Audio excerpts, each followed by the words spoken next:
큐티 쭈아, 쭈하. 붕이 어서와. 10개월 구독 고마워요.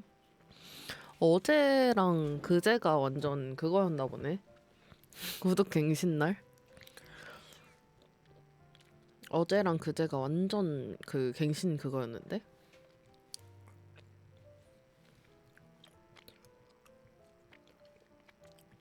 음,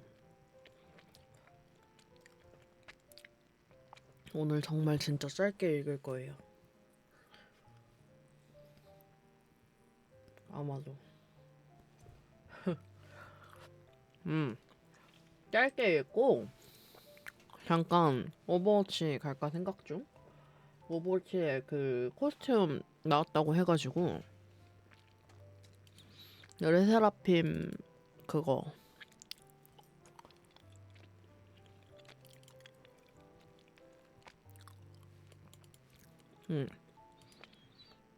그렇다고 들었습니다.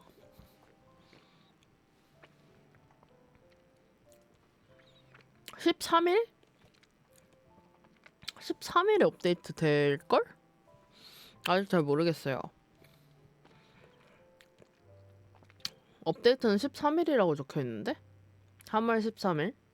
서버 점검 해가지고 지금 당장에는 나와있는 게 없는 듯?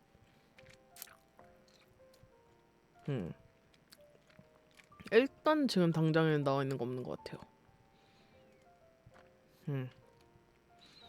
메르시 있길래 이건 사야 돼 이러고 하려고 그랬는데 아직 없네. 목요일에 나올 듯? 그 메르시 꽤 이쁘더라고요. 이제 반 읽었어. 절반.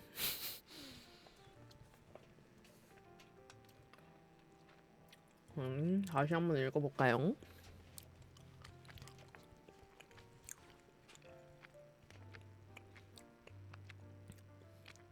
어디까지 읽었는지 기억이 안 나. 가보자고.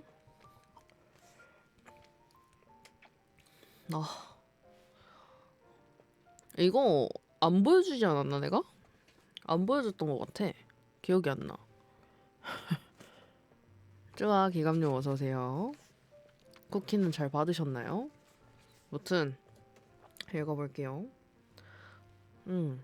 아마 내가 안 올렸을 거야.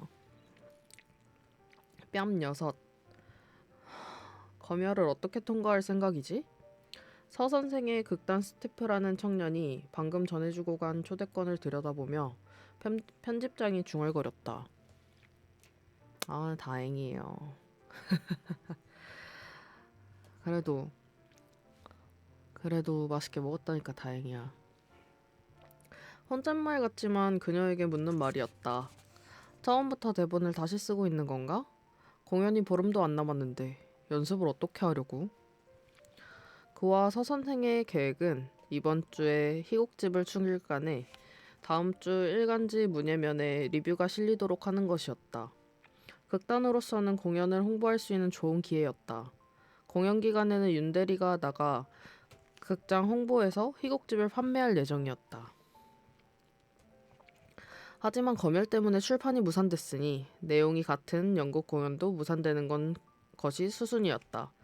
한데 무슨 생각에선지 서 선생이 예정대로 초대권을 돌린 것이다. 사무실 문이 요란하게 열렸다. 윤대리가 책 박스를 안고 들어왔다. 안경알이 훈기로 하얘져 있었다. 누가 안경 좀 벗겨봐요. 그녀가 뛰어나가 윤대리의 안경을 벗겨들었다. 윤대리는 숨을 몰아쉬며 손님용 탁자 옆에 책박스를 내려놓았다.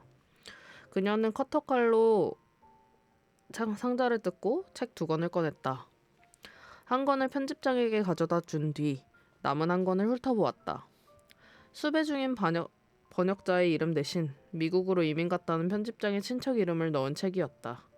염려했던 이 책은 정작 검열과에서 2 문단만 삭제되어 무사히 인쇄소에 넘겨졌었다. 그녀는 탁자에 신문지를 2겹 깔고 윤대리와 함께 상자의 책들을 꺼냈다.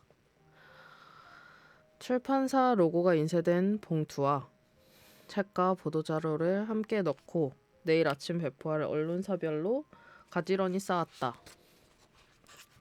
잘 나왔네. 혼잣말처럼 편집장이 그녀에게 말했다. 헛기침을 한 뒤 한 번 더 정식으로 말했다. 아주 잘 나왔어요. 정리하고 오늘은 일찍들 들어가요. 편집장이 돋보기 안경을 벗어놓고 일어섰다. 커트를 어깨에 걸치고는 오른팔을 깨지 못해 난감해했다. 겨울 들며 오십견이 악화된 모양이었다. 그녀는 작업을 중단하고 그에게 다가가 소매를 깨워주었다. 고마워 김양. 겁먹은 듯 선량한 그의 눈을 나이에 비해 일찍 깊은 주름이 생긴 목을 그녀는 보았다. 이렇게 소심하고 나약한 사람이 당국의 주시를 받는 필자들과 친분을 유지하고 당국의 주시를 받는 책들을 꾸준히 출간하고 있는 이유에 대해 문득 생각했다. 편집장을 뒤따라 윤대리가 곧 퇴근하자 그녀는 혼자 사무실에 남았다. 일찍 집에 들어가고 싶지 않아 갓 나온 책을 마주하고 책상 앞에 앉았다. 번역자의 얼굴을 떠올려 보려고 했지만 어째서인지 세세한 생김새가 기억나지 않았다. 피멍이 가신 오른뺨을 쓸어보았지만 아프지 않았다. 손끝으로 눌러보자 거의 통증이라고 말할 수 없을 미미한 자극이 느껴졌다. 신간은 군중을 주제로 한 입문서였다.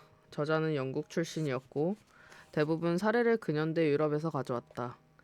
프랑스 혁명과 스페인 내전, 2차 세계대전, 검열에 걸릴 위험이 있는 68 혁명에 관한 장은 번역자가 미리 뺐다. 훗날의 온전한 개정판을 약속하며 그는 서문에 썼다. 군중의 도덕성을 좌우하는 결정적인 요인이 무엇인지는 아직 밝혀지지 않았다. 흥미로운 사실은 군중을 이루는 개개인의 도덕적 수준과는 별개로 특정한 윤리적 파동이 현장에서 발생된다는 것이다. 어떤 군중은 사람의 약탈과 살인, 강간을 서슴지 않으며 어떤 군중은 개인이었다면 다다르기 어려웠을 이타성과 용기를 획득한다.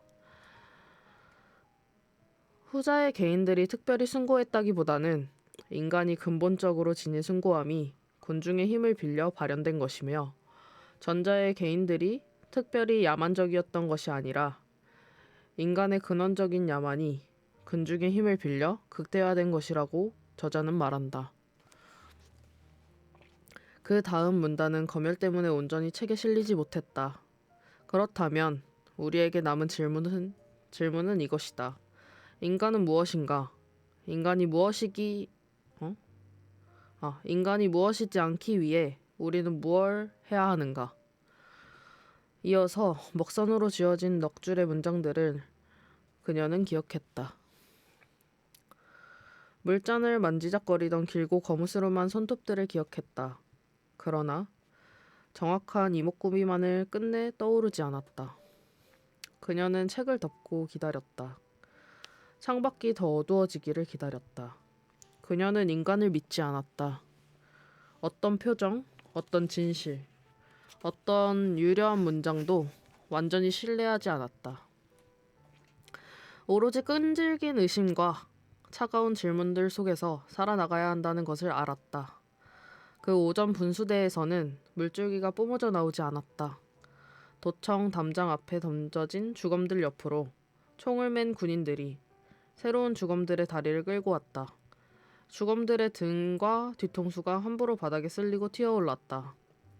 몇몇 군인들은 커다란 방수 모포를 펴서 내 귀를 나눠잡고 도청 앞마당에서 연함은 사람의 주검을 한 번에 쓸어 담아 나왔다. 어릿어릿 먼 곁눈질으로 그 광경을 보며 걷고 있을 때 빠르게 다가온 군인 셋이 그녀의 가슴에 총을 겨눴다. 어디서 오는 겁니까? 이모 병문 안 하고 집에 가는 길이에요. 태연스럽게 대답하는 그녀의 인중이 떨렸다. 그들이 명령한 대로 광장을 등지고 걸어 대인시장 어귀에 이르렀을 때 거대한 장갑차들이 굉음을 내며 대로를 행진해 지나갔다. 다 끝났다는 걸 모두에게 보여주려는 거야. 얼핏 그녀는 생각했다. 다 죽였다는 걸. 대학과 가까운 그녀의 동네는 전염병이 지나간 것처럼 인적 없이 개개했다. 그녀가 초인종을 누르자 아버지는 기다렸던 듯 달려나와 그녀를 데리고는 대문을 잠갔다. 다락에 그녀를 감춘 뒤 다락문이 눈에 띄지 않도록 비키니 옷장을 옮겨 놓았다. 오후부터 군인들의 발소리가 들렸다. 미닫이 문을 열고 누군가를 끌어내는 소리, 무엇인가 부서지는 소리, 애원하는 소리들이 들려왔다. 아니라우, 우리 아들은 데모 안 했어라우. 총 같은 건 만져본 적도 없어라. 그들은 그녀의 집 초인종을 눌렀다. 마당이 쩌렁쩌렁 울리게 아버지가 대답했다. 우리 집은 딸이 고3이요. 아들들은 인자 중학생, 초등학생인디 누가 데모를 했겠소. 다음 날 저녁 그녀가 다락에서 내려왔을 때 어머니는 시청 청소차들이 주검들을 싣고 공동묘지로 갔다고 말했다. 분수대 앞에 던져진 주검들뿐만 아니라 상무관에 있던 관들과 미확인 시신들까지 모두 싣고 갔다고 했다. 관공서와 학교가 문을 열었다. 셔터를 내렸던 상점들도 영업을 시작했다. 계엄은 계속되었으므로 저녁 7시 이후에는 통행이 금지되었다. 성금 전이라고 해도 수시로 군인들의 검문 검색이 이루어져 신분증을 가지고 나오지 않은 사람들은 연행되었다. 미확인 시신 사이를 뚫고 쭈아를 외친다. 쭈아쭈맨. 업주님 쫙 어서오세요. 13개월 구독 감사합니다. 진짜 미확인 시신은 아니었으면 좋겠는데.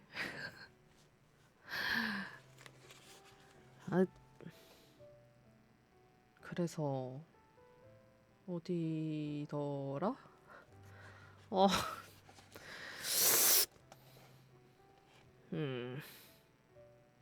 아, 진짜 혼나야 돼. 수업 결손을 메우기 위해 대부분의 학교가 8월 초순까지 수업을 했다. 방학하는 날까지 그녀는 날마다 정류장 옆 공중전화 부스에서 도청 민원실에 전화를 걸었다. 분수대에서 물이 나와서는 안 된다고 생각합니다. 제발 물을 잠가주세요. 손바닥에서 배어나온 땀으로 수화기가 끈적끈적했다. 예, 의논해 보겠습니다. 민원실 직원들은 인내심 있게 그녀를 응대했다. 꼭 한 번 나이든 여사무원이 말했다. 그만 전화해요. 학생 같은데 맞지요? 물이 나오는 분수대를 우리가 어떻게 하겠어요? 다 잊고 이젠 공부해요. 어두워지는 창밖으로 희끗한 것이 날리기 시작했다. 이제 일어나야 할 시간이었지만 그녀는 꼼짝 않고 의자에 앉아 있었다. 눈발은 갓 빻은 쌀가루처럼 가볍고 부드러워 보였다. 그러나 그것이 아름다울 수는 없다고 그녀는 생각했다. 오늘은 오늘은 6번째 따기를 잊어야 하는 날이지만 이미 뺨은 아물어 거의 통증이 느껴지지 않았다. 그러니 내일이 되어 7번째 따기를 잊을 필요는 없었다. 7번째 뺨을 잊을 날은 오지 않을 것이다. 암전 뒤 서서히 무대가 밝아진다. 큰 키에 깡마른 30대 여자가 거친 재질의 흰 무명 치마를 입고 무대 중앙에 서 있다. 여자가 말없이 고개를 돌려 무대 왼편을 보자 검은 옷을 입은 호리호리한 남자가 등신대에 해골을 엎고 중앙을 향해 다가온다. 화공을 미끄러지듯 천천히 맨발을 움직인다. 다시 말없이 여자가 고개를 돌려 무대 오른편을 본다. 이번에는 작고 다부진 체격의 남자가 검은 옷을 입고 등신대에 해골을 엎고 중앙을 향해 걸어온다. 두 남자는 느리게 돌린 필름처럼 양쪽에서 허공을 미끄러져와 마치 서로를 보지 못하는 듯 중앙에서 엇갈려 반대편으로 각각 나아간다. 객석은 빈자리 없이 꽉 차 있었다. 첫 공연이어서인지 앞쪽에 앉은 사람들은 대부분 연극이나 언론 관계자들으로 보인다. 편집장과 함께 자리를 찾아 앉기 전 그녀가 좌석 뒤편을 돌아봤을 때 사복 형사로 짐작되는 남자들이 서너 흩어져 앉아 있었다. 서 선생은 어떻게 하려는 걸까? 그녀는 그때 생각했다. 검열과에서 삭제한 대사들이 배우들의 입에서 흘러나오면 저 사내들은 일어설까? 날렵하게 무대로 올라가 배우들을 덮칠까? 학생 식당에서 카레를 먹던 남자애에게 의자를 휘둘렀던 것처럼 7차례 목이 뒤로 꺾이도록 그녀의 뺨을 쳤던 것처럼 조명실에서 지켜보고 있을 제작진은 어떻게 될까? 서 선생은 체포되거나 수배되어 다시 만나기 어려운 사람이 될까? 꿈속처럼 느린 걸음으로 남자들의 모습이 사라졌을 때 여자가 말하기 시작한다. 아니, 말하기 시작한 것 같다. 아니, 여자는 아무것도 말하지 않는다. 소리 없이 입술을 달싹이고 있을 뿐이다. 그 입술의 모양이 그녀는 또렷하게 읽을 수 있었다. 서 선생이 원고지에 펜으로 쓴 희곡을 그녀가 직접 입력해 3교까지 봤기 때문이다.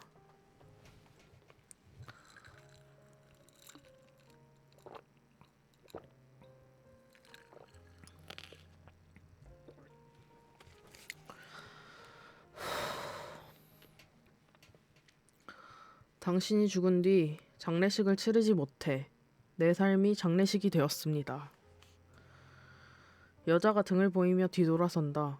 동시에 객석 가운데의 긴 통로로 조명이 떨어진다. 누덕누덕 기운 삼배 옷을 걸친 건장한 체격의 남자가 통로 끝에 서 있었다. 거칠게 숨을 몰아쉬며 그가 무대를 향해 걸어온다. 표정과 동작이 초연했던 좀 전의 남자들과 달리 그의 얼굴은 일그러져 있었다.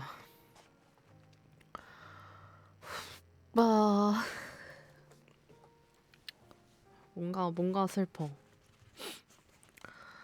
두 팔이 힘껏 허공으로 뻗어 올라온다. 목마른 물고기처럼 그의 입술이 달싹인다. 음성이 높아져야 할 부분에서 신음소리처럼 끽끽 소리가 난다. 그 입술 모양도 그녀는 읽는다. 어이, 돌아오소. 내가 이름을 부르니 지금 돌아오소. 더 늦으면 안 돼요. 지금 돌아오소. 최초의 당혹한 웅성거림이 객석을 쓸고 지나간 뒤 이제 관객들은 무서운 침묵과 집중력으로 배우들의 입술을 응시하고 있다. 통로를 밝히던 조명이 어두워진다. 무대 중앙의 여자가 객석을 향해 몸을 돌린다. 여전히 소리 없이 초혼하며 걸어오는 남자를 침착하게 응시한다. 입술을 열어 달싹인다.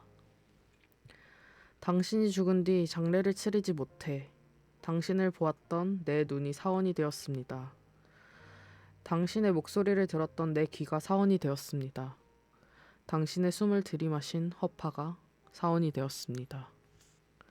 마치 눈을 뜬 채 꿈을 꾸고 있는 허공을 향해 끽끽 소리를 내며 여자가 입술을 움직이는 사이 삼배옷의 남자가 무대 위에 올라선다.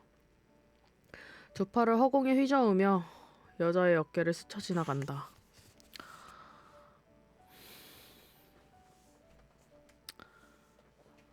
흑백 야누스님 어서 오세요.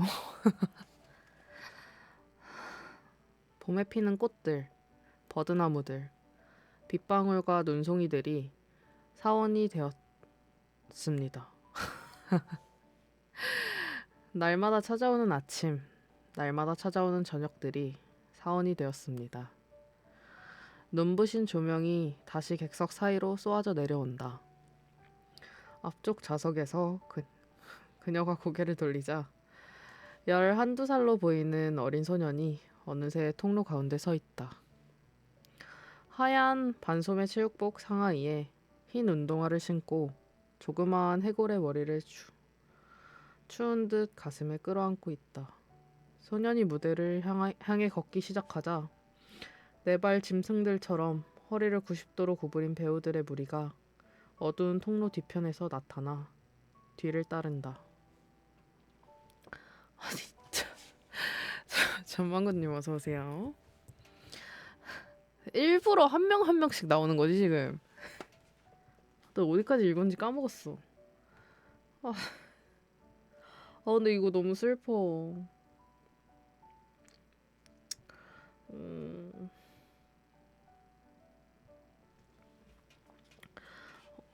근데 진짜 어디까지 읽었지? 아, 아씨. 남녀가 섞인 연하문명의 그 검은 무리는 검은 머리칼을 괴기스럽게 아래로 늘어뜨린 채 행진한다. 쉴 새 없이 입술을 달싹거리며 끼익, 끄ꯛ, 신음을 내며 채머리를 떤다. 소리가 커질 때마다 자꾸 뒤돌아보며 멈칫거리는 소년을 앞질러 그들이 먼저 무대 앞 계단에 다다른다. 고개를 뒤로 꺾은 채 그 모습을 지켜보던 그녀의 입술이 자신도 모르게 달싹인다. 배우들을 흉내내듯 목구멍을 쓰지 않고 부른다. 동우야. 행렬 끝에 있던 젊은 남자가 수그린 몸을 돌려 소년에게서 해골의 머리를 빼앗아 든다. 늘어뜨려진 손에서 손으로 옮겨간 해골이 행렬의 맨 앞에 기역자로 허리를 구부린 노파에게서 멈춘다. 반백의 긴 머리를 풀어내린 노파는 해골을 보듬고 무대 위로 올라간다. 무대 중앙에 있던 흰옷 입은 여자와 삼배옷의 남자가 순순히 길을 터준다. 이제 움직이고 있는 사람은 노파뿐이다. 그 걸음이 너무나 느리고 고요해 한 관객의 기침 소리가 아득한 바깥 세계의 것처럼 들린다. 소년이 움직이기 시작한 것은 그 순간이다. 순식간에 소년은 무대로 뛰어 올라가 노파의 굽은 등허리에 바싹 몸을 붙인다. 업힌 아이처럼. 홀령처럼 살금살금 뒤를 따른다. 동호야.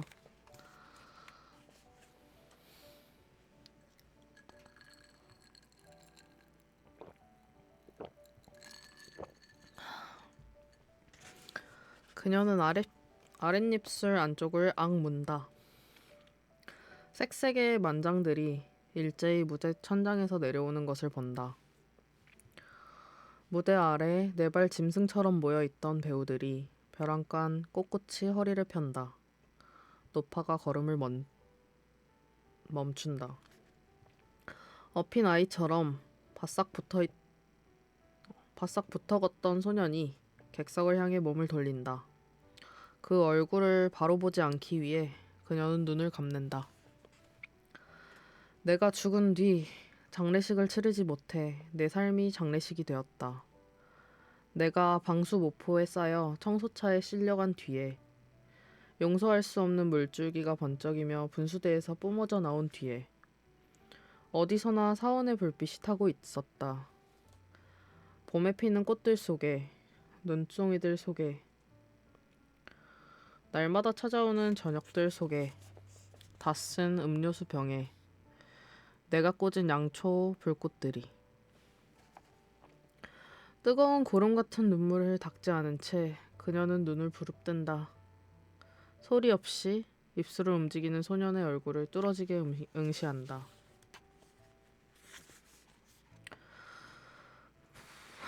평범한 볼펜이었습니다. 모나미 검정 볼펜. 그걸 손가락 사이에 교차시켜 끼우게 했습니다. 그야 왼손이죠. 오른손으론 조서를 써야 하니까. 예, 그렇게 비틀었습니다. 이 방향으로 이렇게. 처음엔 견딜만 했습니다. 하지만 날마다 같은 곳에 그렇게 하니 상처가 깊어졌어요. 피와 진물이 섞여 흘렀습니다. 나중엔 이 자리에 하얀 뼈가 들여다 보였습니다. 뼈가 드러나니까 알코올에 적신 약솜을 끼워주더군요. 제가 수감된 방에는 남자들만 한 90명이 있었는데 절반 이상이 같은 자리에 약솜을 끼우고 있었습니다. 대화는 금지돼 있어요. 손가락 사이에 끼운 약솜을 눈으로 확인하면 잠깐 서로 마주보다가 시선을 피했습니다. 저도 그렇게 생각했습니다. 뼈가 드러났으니 그 자리에는 이제 그만할 거라고. 그렇지 않았습니다. 더 고통스러울 걸 알고 약솜을 뺀 다음 더 깊게 볼펜을 끼우고 짓이겼습니다. 철창살로 막힌 5개의 방들이 부채꼴로 펼쳐져 있었고 총을 맨 군인들이 중앙에서 우리를 감시했습니다. 처음 방으로 밀어넣어졌을 때는 우리 중 누구도 입을 열지 않았습니다. 어린 고등학생들도 여기가 어디냐고 묻지 않았습니다. 서로 얼굴을 보지 않은 채 모두 침묵했습니다. 그 새벽에 겪은 일을 받아들일 시간이 필요했던 겁니다. 1시간여의 그 절망적인 침묵이 그곳에서 우리가 인간으로서 지킬 수 있었던 마지막 품이었습니다. 모나미 검정 볼펜은 조사실에 들어가면 변함없이 준비되어 있는 첫 순서였습니다. 내 몸이 내 것이 아니라는 걸 일단 분명히 해두려는 것 같았습니다. 내 삶의 어떤 것도 내 뜻대로 할 수 없다는 것을, 허용되는 건 오직 미칠 듯한 통증, 오줌똥을 지리도록 끔찍한 통증뿐이라는 것을. 그 순서가 끝나면 그들은 침착하게 질문을 시작했습니다. 내가 어떻게 대답하든 서총의 개머리판이 얼굴을 향해 날아왔습니다. 본능적으로 2팔로 머리를 감싸고 벽 쪽으로 뒷걸음질 쳤습니다. 내가 쓰러지면 그들은 등과 허리를 밟았습니다. 숨이 끊어질 것 같아 내가 몸을 뒤집으면 군화로 정강이를 짓이겼습니다. 조사실에서 방으로 돌아온다고 해서 쉴 수 있는 건 아니었습니다. 모두가 정자를 하고 정면의 철창을 똑바로 바라봐야 했습니다. 눈동자만 움직여도 담뱃불로 지져버리겠다고 한 하사가 말했고, 본보기 삼아 한 중년의 남자가 본보기 삼아 한 중년의 남자의 눈꺼풀을 담뱃불로 문질렀습니다. 무심코 손을 움직여 얼굴을 만진 고등학생을 의식을 잃고 축 늘어질 때까지 때리고 밟았습니다. 좁은 공간에서 100명 가까운 남자들이 빈 공간 없이 앉아 있었으므로 온몸에서 비오듯 땀을 흘렸습니다. 목덜미를 스멀스멀 기어내려가는 것이 땀인지 벌레인지 구별할 수도 확인할 수도 없었습니다. 땀을 흘린 만큼 목이 탔지만 물을 마실 수 있는 건 하루에 3번 식사 때뿐이었습니다. 오줌이라도 받아 마시고 싶었던 동물적인 갈증을 기억합니다. 갑자기 졸게 될지도 모른다는 공포, 그들이 언제든 다가와 내 눈꺼풀에 담뱃불을 문지를 거라는 공포를 기억합니다. 그리고 배고픔을 기억합니다. 꺼진 눈덩이에, 이마에, 정수리에, 뒷덜미에 희부연 흙반처럼 끈질기게 달라붙어 있던 배고픔, 그것이 서서히 혼을 빨아들여 거품처럼 허옇게 부풀어 오른 혼이 곧 터트려질 것 같던 아득한 순간들을 기억합니다.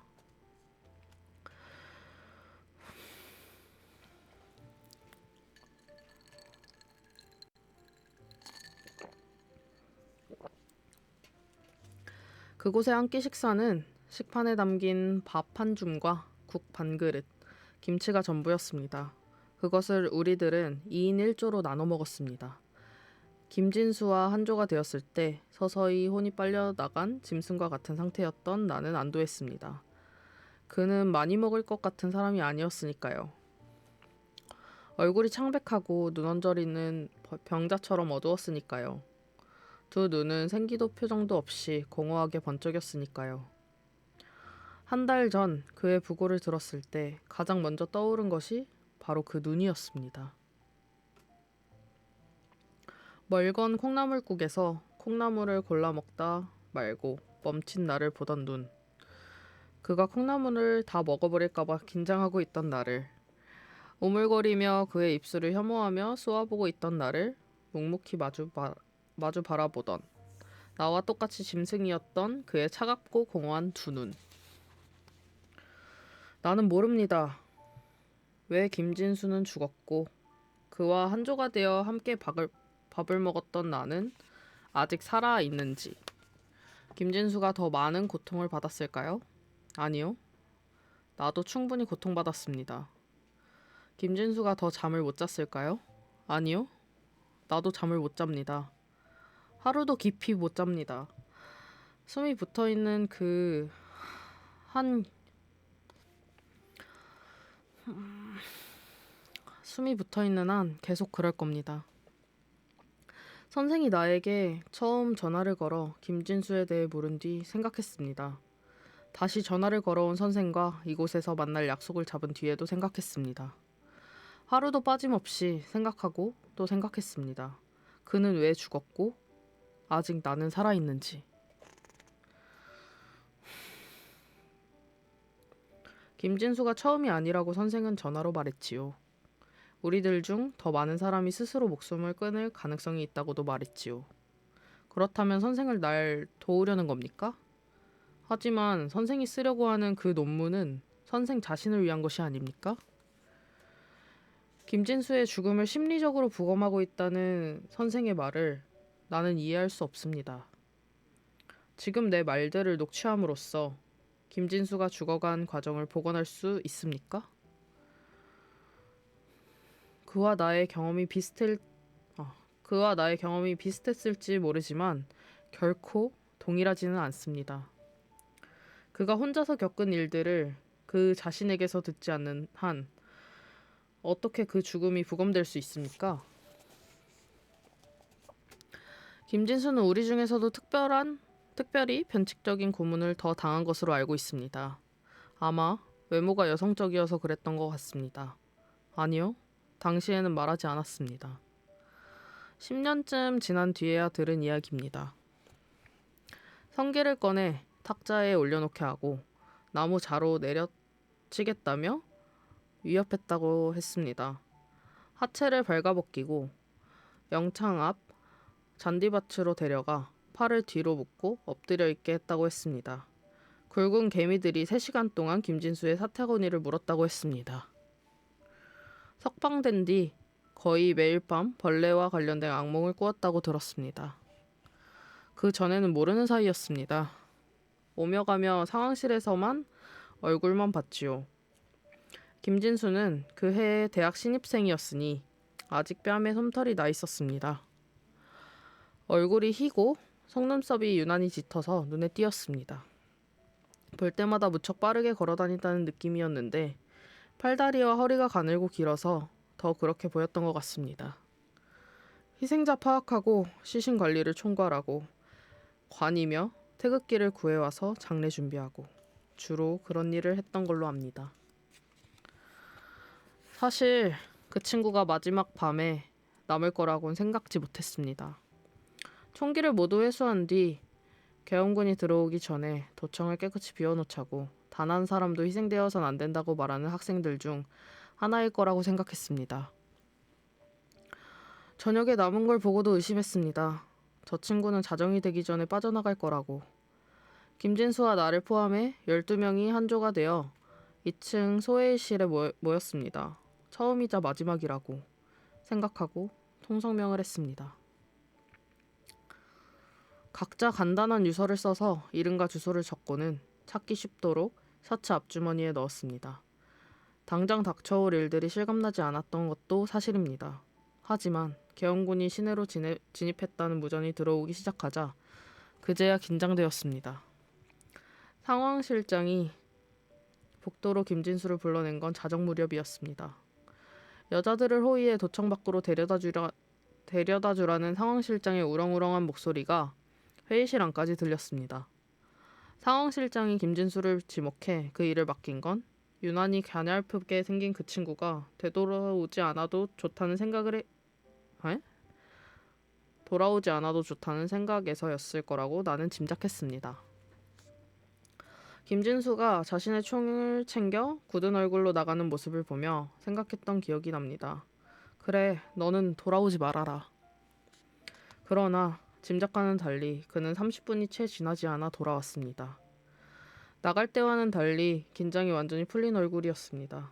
밀려오는 졸음을 견딜 수 없는 듯 가늘게 뜬 눈으로 총을 벽에 세워놓더니 창 아래에 놓인 인조가죽 소파에 모로 누워 잠들어 버렸습니다.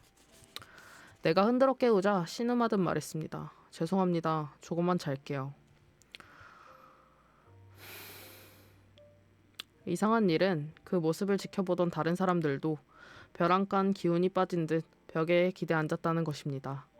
하나 둘 꾸벅꾸벅 졸기 시작했습니다. 나도 막막한 마음이 되어 진수가 누운 소파 옆에 웅크려 앉았습니다. 어떻게 설명할 수 있을까요? 졸음이 오기는커녕 신경이 가장 날카롭게 곤두서야 할 시간, 냉정한 정신력에 의지해야 할 그 시간에 우리들은 눈도 귀도 입도 없는 뭉클뭉클한 잠 속으로 정신없이 빠져들고 있었습니다. 조심스럽게 문이 열렸다 소리 없이 닫히는 기척에 나는 눈을 떴습니다. 조그맣고 맑은 얼굴에 알밤처럼 머리를 깎은 중학생이 어느 사이 소파에 기대어 앉아 있었습니다. 누구냐? 나는 잠긴 목소리로 물었습니다. 너 누구냐? 어디서 왔어? 눈을 질끈 감으며 소년이 대답했습니다. 너무 졸려요. 조금만 잘게요. 여기서 형들이랑. 그 목소리를 듣자마자 죽은 듯 잠들어 있던 김진수가 소스라치며 눈을 떴습니다. 어떻게 된 거야? 소년의 팔을 붙들며 그가 숨죽여 물었습니다. 내가 아까 가라고 하지 않았어? 너도 간다고 하지 않았어? 진수의 목소리가 점점 높아졌습니다. 내가 대체 여기서 뭘 하겠다는 거야? 총은 쏠 줄 알아? 머뭇머뭇거리던 소년이 말했습니다. 화내지 마요, 형. 두 사람의 실랑이에 사람들이 부스럭부스럭 깨어났습니다. 소년의 팔을 놓지 않은 채 김진수는 반복해서 말했습니다. 적당한 때 너는 항복해라. 알겠지? 항복하라고. 손 들고 나가. 손 들고 나가는 애를 죽이진 않을 거야. 그 해 나는 23살의 교대 복학생이었습니다. 초등학교 교사가 되는 게 인생 목표였던 내가 소회의실의 조원들을 지휘하는 임무를 맡았다는 것은 그 밤 도청에 남은 사람들이 그만큼 오합지졸이었다는 것을 뜻합니다. 우리 조의 절반 이상이 미성년자였습니다. 장전을 하고 방아쇠를 당기면 정말 총알이 나간다는 게 믿기지 않아 도청 앞마당에 나가 밤하늘을 향해 한 발 쏘아보고 돌아온 야학생도 있었습니다. 20살이 되지 않은 사람들은 집으로 보낸다는 지도부의 지침을 거부한 건 바로 그들 자신이었습니다. 그들의 의지가 너무 강했기 때문에 만 17세까지만이라도 억지로 돌려보내는 일에 긴 언쟁과 설득이 필요했습니다. 상황실장으로부터 내가 지시받은 작전은 실상작전이라고 부를 수도 없는 것이었습니다. 개헌군이 도청에 다다를 것으로 예상된 시각은 새벽 2시였고 우리는 1시 30분부터 2층 복도로 나가 있었습니다. 성인 한 사람이 창문을 하나씩 맡았습니다. 미성년자들은 창과 창 사이에 엎드려 대기하다가 옆에 있던 사람이 총에 맞으면 그 자리를 맡기로 했습니다. 다른 조들이 어떤 임무를 맡았는지 그것이 얼마나 현실적인 작전이었는지 나는 알지 못합니다.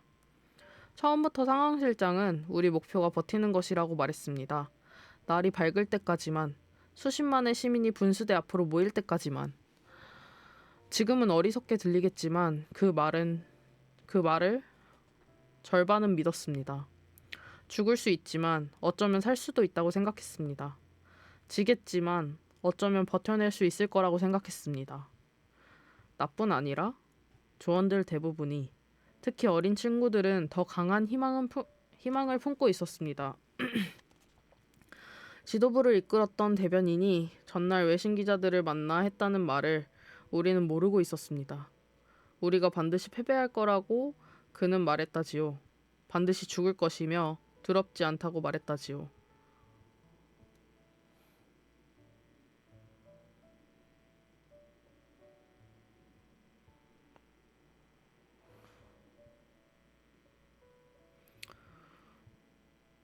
고백하건대 나에게 그런 초연한 확신은 없었습니다.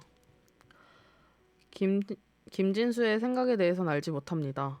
그는 자신이 죽으리라고 예상하면서도 도청 밖까지 나갔다가 되돌아왔던 걸까요? 아니면 나처럼 죽을 수도 있지만 살 수도 있다는 생각, 어쩌면 도청을 지킬 수 있을 것이고 그렇다면 평생 부끄러움 없이 살아갈 수 있을 거란 막연한 낙관에 몸을 실었던 걸까요?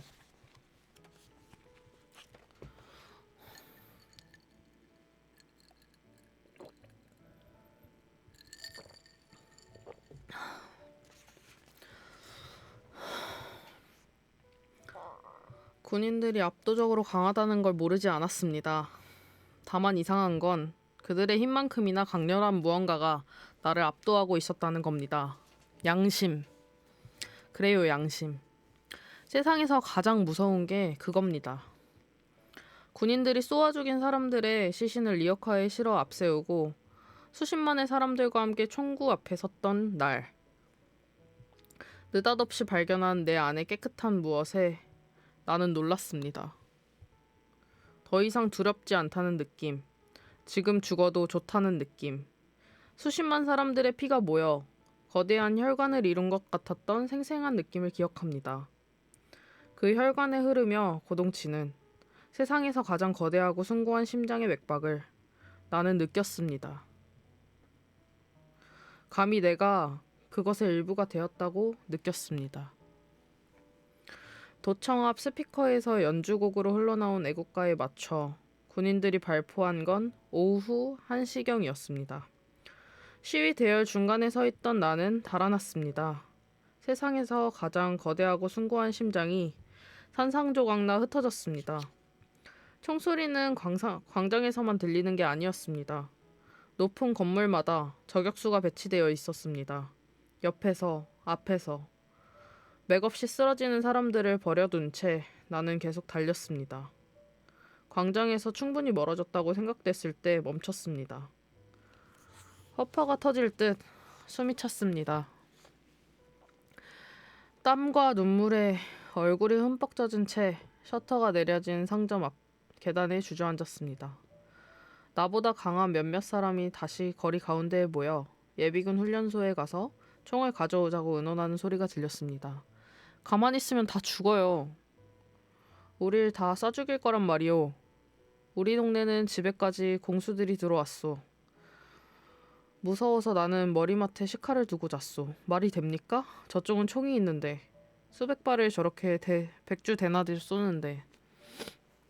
그들 중 하나가 자신의 트럭을 몰고 돌아올 때까지 그 계단에 앉아 나는 생각했습니다. 내가 총을 들 수 있을지.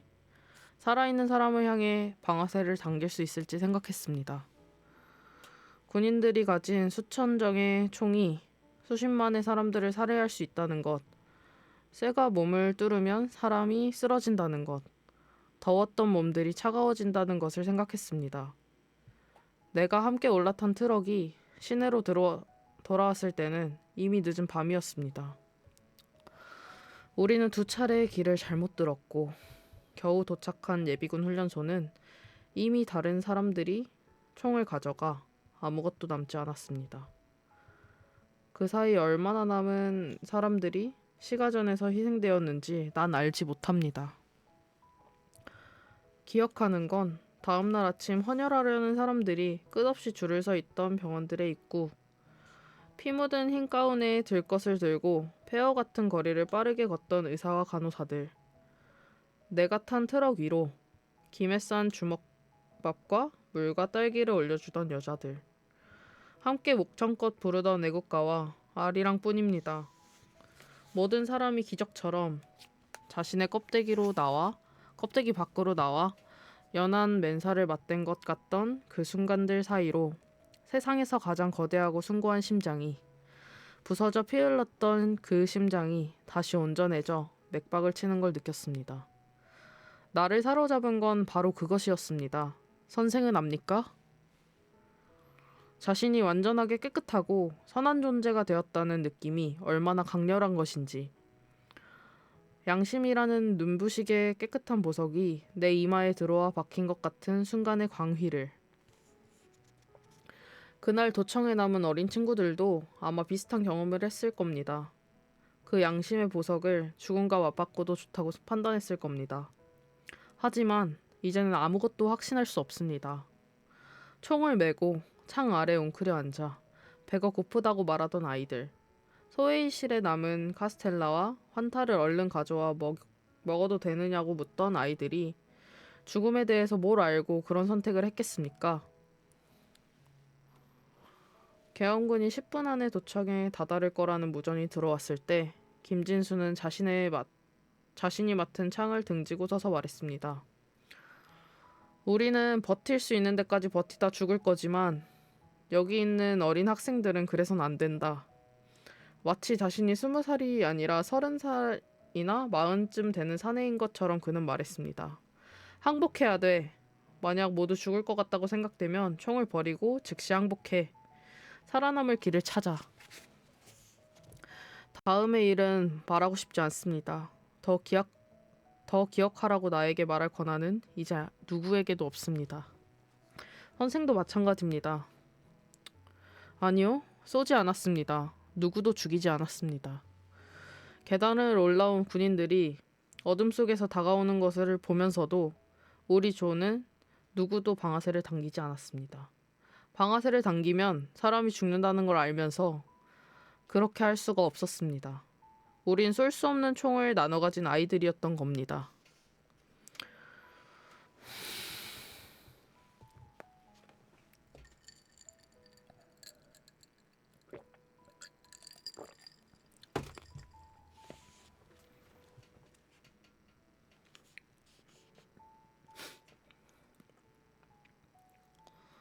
나중에 알았습니다. 그날 군인들이 지급받은 탄환이 모두 80만 발이었다는 것을. 그때 그 도시의 인구가 40만이었습니다. 그 도시의 모든 사람들의 몸에 2발씩 죽음을 박아넣을 수 있는 탄환이 지급됐던 겁니다. 문제가 생기면 그렇게 하라는 명령이 있을 거라고 나는 믿었습니다. 학생 대표의 말대로 우리가 총기를 도청 로비에 쌓아놓고 깨끗이 철수했다면 그들은 시민들에게 총구를 겨눴을지도 모릅니다. 그 새벽 캄캄한 도청 계단을 따라 글자 그대로 콸콸 소리를 내며 흐르던 피가 떠오를 때마다 생각합니다. 그건 그들만의 죽음이 아니라 누군가의 죽음을 대신한 거였다고. 수천 곱절의 죽음, 수천 곱절의 피였다고. 방금 전까지 눈을 마주치며 대화했던 사람들에게서 흘러나오는 피를 곁눈으로 보며 누가 죽고 누가 남았는지도 파악하지 못한 채 나는 복도에 머리를 박고 엎드렸습니다. 그들이 매직으로 내 등에 무엇인가 글씨를 쓰는 것을 느꼈습니다. 극렬 분자, 총기 소지. 그렇게 썼다는 것을 상무대 유치장에서 다른 사람이 알려주었습니다. 체포 당시 총을 가지고 있지 않아 단순 가담자로 분류된 사람들이 6월까지 차례로 석방되고 이른바 극렬 분자, 총기 소지자들만 상무대에 남았습니다. 고문의 양상이 달라진 것은 그때부터였습니다. 구타보다 정교하게 고통을 주는 방식. 고문하는 사람들의 체력에 부담을 주지 않는 방식을 그들은 택한 것입니다. 비녀 꽂기, 통닭구이, 물고문, 전기고문. 이제 그들이 원하는 것은 실제로 일어난 이들의 세목이 아니었습니다. 그들이 마련한 각본에 우리들의 이름으로 빈칸을 채울 수 있도록 우리들이 해야 할 일은 거짓 자백뿐이었습니다. 김진수와 나는 여전히 식판 하나를 받아 한 줌의 식사를 나눠 먹었습니다. 몇 시간 전에 조사실에서 겪은 것들을 뒤로하고 밥알 하나, 김치 한 쪽을 두고 짐승처럼 싸우지 않기 위해 인내하며 묵묵히 숟가락질을 했습니다. 실제로 어떤 사람들은 식판을 내려놓고 소리쳤습니다. 참을 만큼 참았어. 그렇게 네가 다 처먹으면 난 어쩌란 말이야. 으르렁거리는 그들 사이로 몸을 밀어넣으며 한 남자애가 더듬더듬 말했습니다. 그러지 마요. 좀처럼 입을 떼지 않는 늘 주눅든 듯 조용한 아이였기 때문에 나는 놀랐습니다. 우리는 죽을 각오를 했었잖아요. 김진수의 공허한 눈이 내 눈과 마주친 것은 그때였습니다. 순간 깨달았습니다. 그들이 원한 게 무엇이었는지, 우리를 굶기고 고문하면서 그들이 하고 싶었던 말이 무엇이었는지, 너희들이 태극기를 흔들고 애국가를 부른 게 얼마나 웃기는 일이었는지 우리가 깨닫게 해주겠다.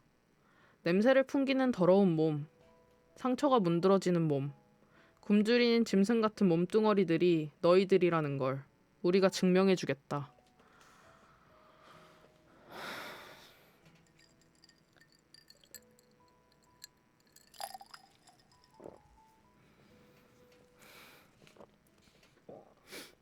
그 남자의 이름은 영재였습니다.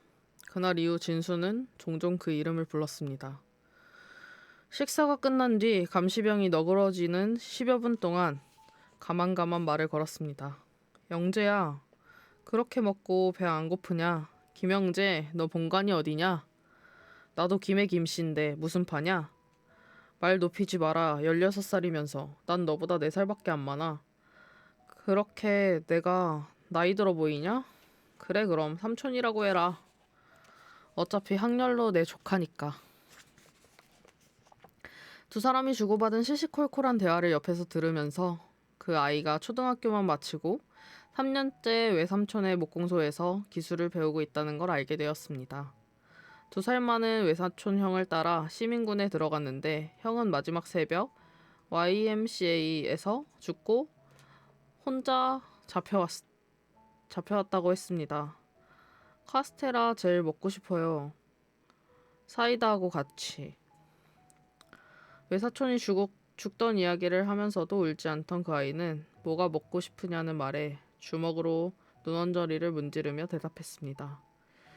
눈을 문지르지 않는 그 아이의 왼 주먹, 꽉 움켜진 그 손가락들 사이에 약솜이 끼워져 있는 것을 나는 묵묵히 바라봤습니다.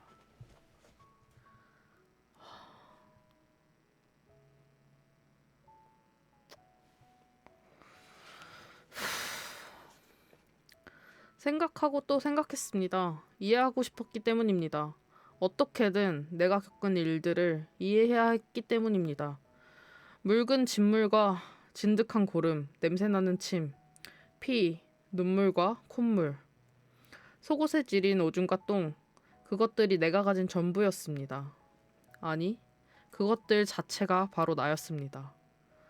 그것들 속에서 썩어가는 살덩어리가 나였습니다. 지금도 나는 여름을 견디지 못합니다. 벌레 같은 땀이 스멀스멀 가슴팍과 등으로 흘러내릴 때면 내가 살덩어리였던 순간들의 기억이 고스란히 돌아와 있는 걸 느끼며 깊은 숨을 쉽니다. 이를 악물고 더 깊은 숨을 쉽니다. 각진 강목이 어깨축지와 등허리 사이로 비집고 들어와 자신의 곧은 물성대로 활짝 펴지며 내 몸을 비틀 때 제발 그만 잘못했습니다.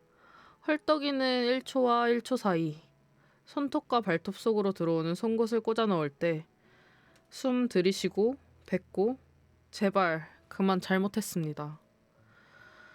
쉬는 1초와 1초 사이 다시 비명 몸이 사라져 주기를 지금 제발 지금 내 몸이 지워지기를. 우리가 조서를 쓰던 여름부터 가을까지 작은 단층 블록 건물 하나가 상무대 공터에 세워졌습니다. 어디로도 우리를 이송하지 않고 재판하기 위해 새로 군법재판소를 지은 겁니다. 갑자기 쌀쌀해진 10월 셋째 주 최종 조서가 넘어간 지 열흘 만에 재판이 열렸습니다. 그 열흘간 처음으로 우리들은 고문 없는 수감 생활을 했습니다. 몸 구석구석에 상처들이 서서히 아물며 검붉은 딱지가 앉았습니다. 하루에 2차례씩 닷새 동안 재판이 열렸던 걸로 기억합니다. 한 번에 약 30명씩 들어가 선고를 받았습니다. 피고가 너무 많았기 때문에 방청석 장의사들의 마지막 열까지 우리들이 줄 맞춰 앉았습니다. 총을 맨 군인 수십 명도 줄을 맞춰 우리 사이사이에 앉았습니다. 전원 고개 숙인다. 하사의 명령에 나는 고개를 숙였습니다. 더 깊이 숙인다. 나는 더 깊이 고개를 숙였습니다. 재판장님이 곧 들어오신다. 끽소리만 내도 즉석 총살이다. 알겠나? 입 닥치고 끝까지 고개 숙이고 있어야 한다. 최후 변론은 1분을 초과하면 안 된다. 알겠나?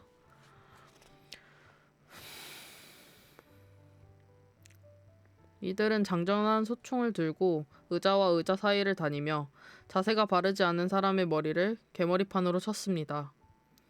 재판소 밖에서 가을 풀벌레가 울고 있었습니다. 그날 아침 새로 받은 세제 냄새가 풍풍 풍기는 깨끗한 푸른색의 수의를 입고서 나는 즉석 총살이란 말에 곰곰이 생각했습니다. 정말 닥쳐올 총살이 기다리듯 숨을 죽였습니다. 죽음은 새의 수위같이 서늘한 것일지도 모른다고 그때 생각했습니다. 지나간 여름이 삶이었다면, 피고름과 땀으로 얼룩진 몸뚱이가 삶이었다면, 아무리 신음해도 흐리지 않던 일초들이 치욕적인 허기 속에서 쉰 콩나물을 씹던 순간들이 삶이었다면, 죽음은 그 모든 걸 한 번에 지우는 깨끗한 붓질 같은 것이라고. 재판장님이 입장하십니다. 서기의 말이 떨어지자 앞문이 열리며 법무장교 셋이 차례로 들어왔습니다. 깊이 고개를 숙이고 있던 내 귀에 이상한 소리가 들린 건 그때였습니다. 앞에 두 번째 줄 정도였습니다. 반쯤 고개를 들고 나는 앞쪽을 살폈습니다. 누군가 소리를 죽여 흐느끼듯 애국가 첫 소절을 부르기 시작하고 있었습니다. 그가 어린 영재라는 걸 깨달았을 때 누가 먼저랄 것도 없이 이미 합창이 시작돼 있었습니다.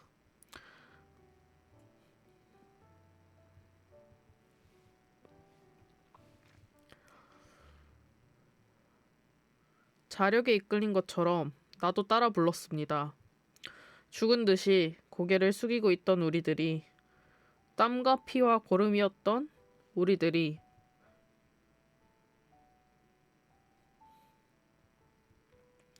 조용히 노래하는 동안 어째서였는지 그들은 제지하지 않았습니다.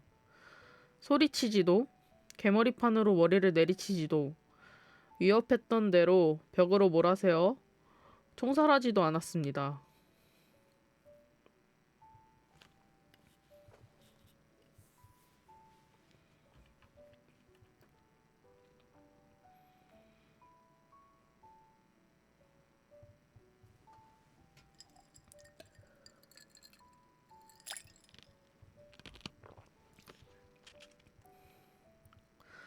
우리가 노래를 끝마칠 때까지 소절과 소절 사이마다 위태한 침묵이 풀벌레 소리와 함께 간이재판소의 서늘한 공기 속에 도사리고 있었습니다. 나는 9년형을, 김진수는 7년형을 언도받았습니다.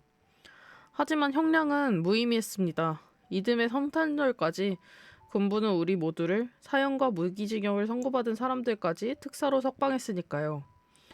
그 제목들이 부조리했다는 걸 스스로 자백하듯 말입니다.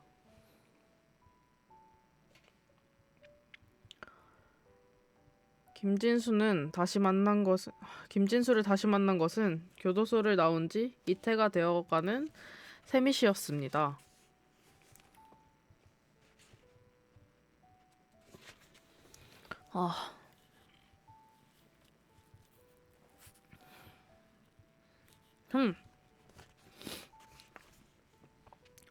중학교 동창을 만나 밤새 술을 퍼마시고 집으로 돌아가던 새벽, 길가 허름한 해장국집에 혼자 앉아있는 젊은 남자를 창너머를 보며 지나쳤다가 나는 멈췄습니다.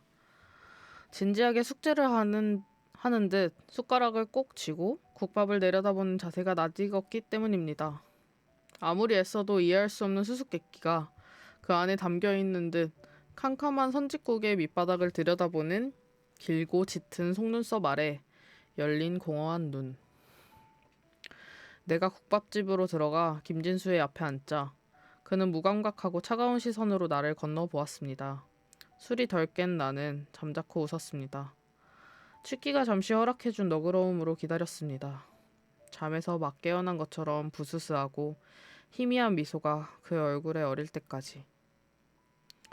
주섬주섬 그간의 안부를 묻는 동안 우리의 눈길은 투명한 촉수처럼 조용히 서로에게 뻗어나가 얼굴 안쪽의 그늘을 대화와 헛웃음으로 덮이지 않는 고통의 흔적을 어루만져 확인했습니다. 우리는 모두 학교로 돌아가지 못했고 가족의 신세를 지며 생계를 이어가고 있었습니다.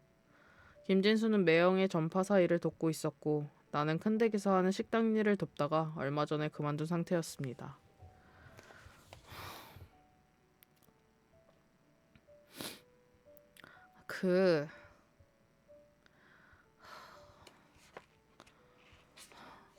팁을 알았어. 이제 말 걸어도 손가락으로 눌러놓고 보면 되는구나. 연말까지 쉬다가 해가 바뀌면 택시 회사에 들어갈 생각이라고 돈을 모아 언젠가 개인 택시를 하겠다고 내가 말하자 그는 덤덤하게 대꾸했습니다. 매형도 나한테 충고하더라고요. 중장비 기사 자격증을 따라고.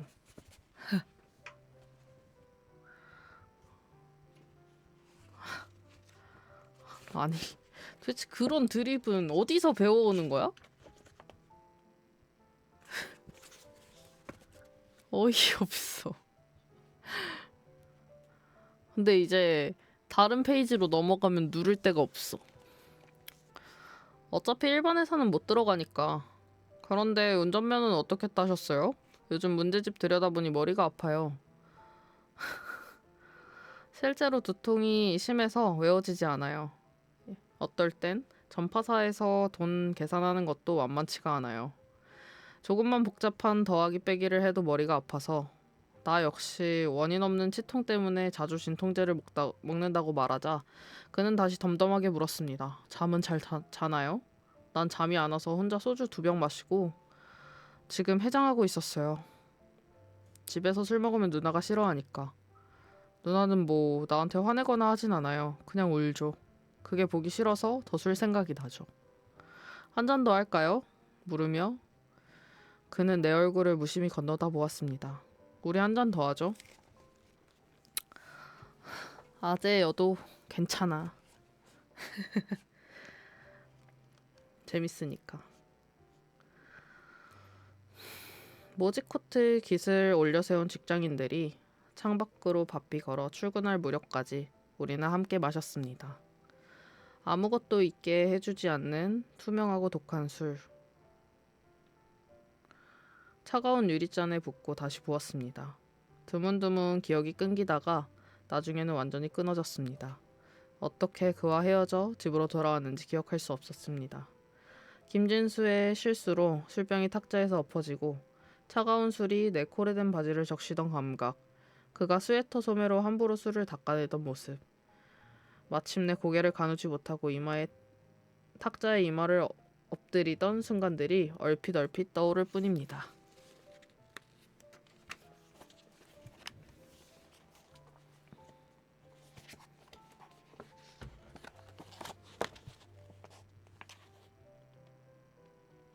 이제 3분의 1 남았어요. 그거 짜먹으면 병균 엄청 많은 거 아니야?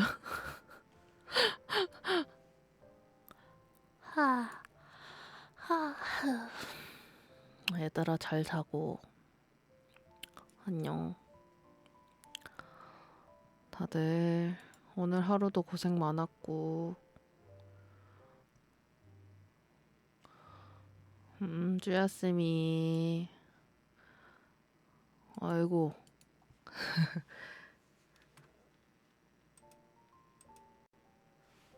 잘 자용. 내일도 되면 방송 키고 안 되면 어쩔 수 없고. 왜냐면 내일은 운동을 가야 하거든. 안녕.